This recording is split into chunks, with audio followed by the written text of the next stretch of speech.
pinatidisclose po sa akin. Okay, magkano binibigay sa'yo ng tatay mo? Sino mo nagbibigay ang tatay mo sa'yo? Opo, nagbibigay po siya sa akin. Umpisa po, 14 years old po ako. Every now and then po, nagbibigay po siya sa akin Magkano ng pera. binibigay sa'yo? Minsan po, 500,000, minsan 1,000,000, minsan 2,000,000. Gaano kadalas Depende yung po. 500,000? Gaano kadalas yung sa million? Your Honor, as much as ayaw ko po talaga sagutin yung hindi ko po alam. Pero hindi naman po siya, hindi po siya in a regular basis po. Gaano kadalas siya magbigay? Since 14 years old ka? Opo, Bibigyan since siya 14 years old po ako. Negosyante ka na nung 14 years old ka? 14 years old po, nagtatrabaho na po ako sa farm. Oh, so nagbibigay siya ng pera, kalating milyon, 1,000,000. Saan mo nilalagay ang pera? Sa farm po. In fact nga po, na kwento ko po kay Ma'am Karen kahapon. First time po niya ako pinagawan po ng cheque when I was 17 at natalbugan po ako dahil wala pong pondo, hindi po ako naglagay po ng sufficient. Okay, nasaan ang tatay mo? Ang tatay ko po, nasa ibang bansa po ngayon. Nasaan? Nasa China po. Kailan siya babalik? Siguro mga 1 linggo lang po. Sigurado kong babalik? Every now and then naman po, labas-pasok naman po siya dito sa Pilipinas po. Okay, Mayor, meron lang ako tatanong. Sana sagutin mo ang Opo. buong katotohanan. Sino nag-operate o nagmamanage ng Pogo before you became Mayor? Your Honor, ang nag-ooperate, ang nagmamanage po ay yung mga Chinese po. Yung si Shi Chun-chan po na taga Hongsheng at si Wang Jiyang po na taga Baofu po. This is quite personal. Opo. Wala ka asawa? Wala po. Boyfriend? Wala po. Sigurado? Sigurado po. Wala ka live-in partner? Wala po. Yung live-in partner mo, nagmamanage ng Pogo operations mo sa Bomban? Hindi po. Sigurado ka? Sigurado po ako. Wala ka relasyon sa isang public official? Wala po. Marami na po sila nalilink po sa akin simula po na buksan pong issue. Sobrang dami na po nila nililink po sa akin pero wala pong partner, wala pong... Paano nililink sa'yo? Romantically? Or what not? Yes po, Your Honor. Sino-sino? Huwag na po natin pag-usapan. No, because this is not a laughing matter because I have received a very reliable information that you have a live-in partner that manages the Pogo operations in your town. Your Honor, hindi po, wala pong katotohanan po yun. Kahit nga po ipalabas niyo po sila, magharap po kami, hindi po yun totoo. Mayor din. Kapwa mo mayor. Sino po, Your Honor, sino po kaya siya? Para masabi ko naman po sa kanya na hindi po totoo yun. Pag idadivulge ko, siyempre, di-deny mo. Hindi naman po kasi Mayor totoo. sa isang bayan sa norte. Opo. May kilala ka ba? Norte po, marami po ang kakilalang mayor po ng Norte po. Sa Pangasinan. Pangasinan, meron po. Alam ko na po yung nililink niyo po sa akin. Hindi ako naglilink sa'yo. Wala akong ano. Pero wala pong katotohanan. Hindi po Sino totoo. ba yun nililink sa'yo? Kayo na lang po magsabi sa akin, Your Honor. Para sigurado baka mamaya madamay pa po sila kung magme-mention po ako ng pangalan. Magsasalita naman po ako Ikaw ng totoo. nagsasabi. Kilala mo na kung sino nililink ko sa'yo. Sabihin mo kung sino. Basta, Your Honor, wala pong boyfriend, wala pong partner po. Sino ngayon na pinapahiwatig mo na sino yung nalilink sa'yo? Your Honor, yung nagsabi po sa inyo na possible siya po yung nalilink po sa akin na mayor, pwede ko po ba malaman kung sino po siya? Para tama po yung isa po na sa isip ko po. Mayor nga ng At pogi po ba siya? Ha? Pogi naman po siya. Hindi ko na makilala eh. Yung po nagkwento po As sa inyo. Sen Jinggoy said, hindi po laughing matter ito. Apo. Madam Sorry Chair. po. And Sen Jinggoy, I think Sen Rafi would like to interject. So Ano, you will allow please, please. Sen One Rafi. second. Senjigo, kasi alam ko na the reason bakit nabanggit yung mga mayor kasi that's connection. importante po yan. It's not a laughing matter, really. Because Ang ginagawa lang din sa San Jingo is establishing your connection. Lumawak yung connection mo, kaya lumawak din yung negosyo mo. Now, aside from mayor, yaman din na pinag-usapan natin yung linkage. Nalilink ka sa isang sa executive department, isang mataas na opisyal. Did you know that?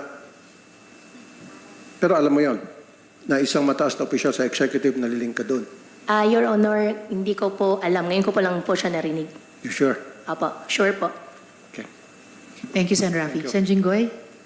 okay, sino? Sabihin mo na sa akin kung sino. May alam ka, di eh.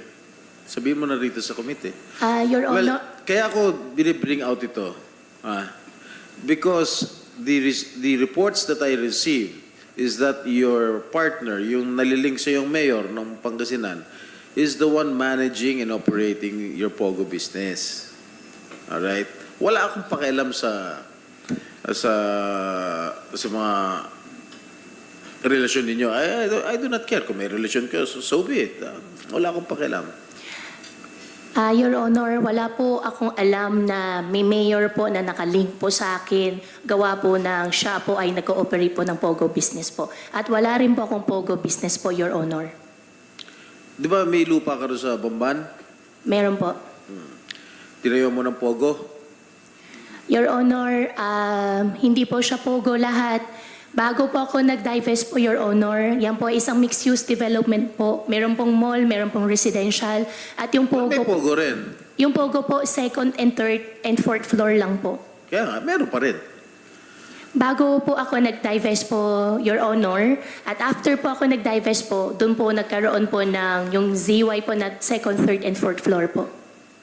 Okay, marunong ka mag-Chinese? Ano Chinese name mo? Wala pa akong Chinese name po. Wala kang Chinese name? Opo. Bakit nung previous hearing di mo kilala yung nanay mo? Your Honor, yung biological mother ko po ay si Amelia Lial po. Still alive? Your Honor, honestly to, bago po nangyari to, masama yung loob ko po sa kanya. At sa nangyari po na to, sa nangyari po itong Senate hearing, nananawagan po ako, sana po makita ko na po siya. So you haven't seen your biological mother? Hindi po. So sino nagpalaki sa'yo? Yung tatay ko po. Tatay mo lang? Tatay ko po at partner po niya. Partner? Opo. Partner ng tatay mo? Opo. Okay,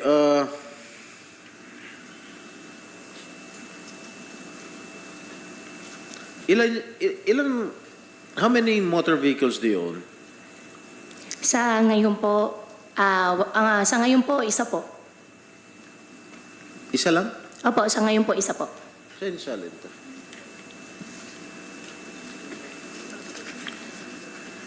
Pero marami kang dump truck. Nasa Yes. pangalan mo lahat. Yung dump truck po, opo, nabenta ko na rin po yung dump truck. Okay, paano ka nagkaroon ng helicopter? Magkano yung binigay ng tatay mo para sa pambayad ng helicopter? Yung helicopter po, pinag-ipunan ko po at sa loob po ng 2 years po minigay sa akin ng tatay ko po yung kalahati po nung pangbayad po ng helicopter. Kalahati. Opo. Kasi ang nakalagay dito, 60 million pesos. Your Honor, nabili po siya less than $1 million po. Yung dollar po nung time po na nabili po is kung di po ako nagkakamali, 46 or 47 po. When did you purchase the helicopter? 2019 po yata. Kanino niyo pinurchase? Lion Air po. Lion Air. Opo. Kay Archie po. Ang kausap ko po si Sir Rene. Rene Sia. Opo, Rene siya po. Sia. Opo, siya. Patay opo. na. Namatay na. Ay. Anyway, bakit Pogo yung napili mong negosyo? Your Honor, wala po ako Mas nanggaling kayo sa piggery at farming business. Your Sino Honor, nag-udyok sa'yo na magpatayo ng Pogo doon? Your Honor, wala po akong Pogo business at hindi po ako yung nagpatayo. Sa akin lang po is only yung property po, yung lupa lang po. Wala kang negosyo Pogo? Wala po ako Sino negosyong Pogo. nagmamanage? Bakit mo pinayagan magkaroon ng Pogo ron sa property mo? Your Honor, nag-umpisa po kami, yung Baofu po, bago po ako nag-divest po, in-invite ko po sila para mag-invest po sa Bamban. Pero ako po, wala po akong Pogo na business po at hindi rin po ako nagmamanage po ng Pogo. At license po yung Pogo na andun po sa Bamban. Ang sa akin lang po is nung naging mayor na po ako, nagbigay po ako ng business permit po. Okay, dun sa interview mo kay Miss Karen Davila, na pinalabas lang nung Lunes, sinabi mo na bumili ka you bought the Baofu land in Bamban for 700 pesos per square meter. Tama? Tama po, Your So that Honor. was about 55.3 million pesos for the 7.9 hectare land in 2018. Tama? Tama po, Your Honor. How much did you shell out for the purchase of that parcel of land? Your Honor, nabenta ko po siya ng 1,200 pesos per square. Nabenta mo? Opo. Ang usapan po namin dyan ay sa akin po yung majority po ng share. At Saan mo kinuha yung pambayad ng lupa? Yun ang yung tinatanong. pangbayad po ng lupa, installment po, Your Honor. Installment? Pagkano Opo, installment po, partially po galing sa farm, partially po galing po sa tatay ko po. Magkano yung galing sa tatay mo? Your Honor, ito double check ko po. Wala kang hiniram na pera galing sa mga creditors? Meron po akong loan po, Your Honor. Magkano? Outstanding ko po ngayon, hindi ko po sure yung exact pero almost 200 po. Mga 190 po siguro. 190 million. So tinatanong sa'yo ni Senator Risa, ni Madam Chair kanina, kung sino yung mga Board of Incorporators mo rito sa Baofu. At halos lahat ay may mga criminal records. At sinabi mo, ngayon mo lang nalaman? Your Honor, dun sa Zhang Ziyang, nalaman ko po nung first hearing po na fugitive po siya. Before po noon, hindi ko po talaga alam. Dun sa naman po dalawa, nakita ko po dun sa Facebook post po ni Madam Chairman po at gumawa po ako ng research po, nag-search po ako sa Google. Sino ito si Lin Baoying? Lin Baoying, yan po yung nakita ko po kahapon po na isa po siyang incorporator po ng Baofu at nung after ko po mag-divest po, hindi ko na po alam. Hindi mo kilala itong si Lin Baoying? Si Lin Baoying, tsaka yung isa pa po na lalaki, hindi ko po kilala. Ang kilala ko lang po dyan, si Zhang Ziyang. Kasi she's the only woman accused in the $2.8 billion money laundering case. Ito. Hindi mo kilala? Hindi ko po kilala, Your Honor. Board of Directors ng Baofu, hindi mo kilala? Hindi ko po kilala. Ang kakilala ko lang po dyan, ang kausap ko po dyan is Zhang Ziyang. Sino ulit? Zhang Ziyang. O ano siya? Board of Incorporators din? Opo, Board of Incorporators. At siya po yung kausap ko po. So hindi mo kilala itong si Lin Baoying? Lin Baoying, hindi ko po siya kilala. Ilan ba yung Board of Incorporators mo? Meron pong 3 foreign po. Walang Pilipino? Meron pa po isang Filipino. Sino? Rachel Joy po. Ikaw, anong participation mo doon?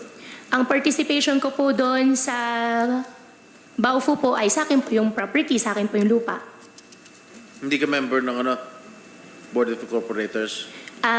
Bago po, incorporator po ako at after ko po mag-divest po, umalis na po ako.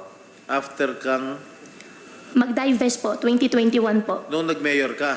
Hindi pa po ako mayor po noon. Gusto po nila magpasok na po ng pera at wala po akong ipapasok. Kaya napag-usapan po namin na ibebenta ko na lang po yung percentage po ng share po na hawak ko po. Alright, Madam Chair, since the majority